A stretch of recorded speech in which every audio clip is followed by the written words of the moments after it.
حضرت ابو ہریرہ رضی اللہ عنہ بیان کرتے ہیں کہ حضور نبی اکرم صلی اللہ علیہ وآلہ وسلم نے فرمایا، اللہ تعالیٰ فرماتا ہے میرے اور میرے بندے کے درمیان صلات سورہ فاتحہ کے 2 حصے کر دیے گئے ہیں، اور میرا بندہ جو مانگے گا وہ اس کو ملے گا۔ جب بندہ الحمدللہ رب العالمین کہتا ہے تو اللہ تعالیٰ فرماتا ہے میرے بندے نے میری حمد کی۔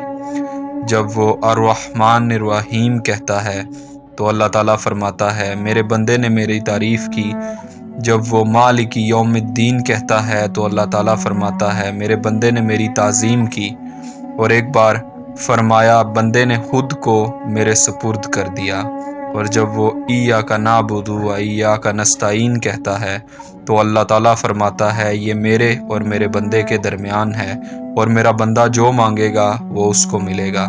اور جب وہ اہدنا الصراط المستقیم صراط الذین انعمت علیہم غیر المغضوب علیہم ولا الضالین کہتا ہے تو اللہ تعالیٰ فرماتا ہے یہ میرے بندے کے لیے ہے، اور میرا بندہ جو مانگے گا وہ اس کو ملے گا۔ اس حدیث کو امام مسلم، ترمذی، ابو داؤد اور ابن ماجہ نے روایت کیا ہے۔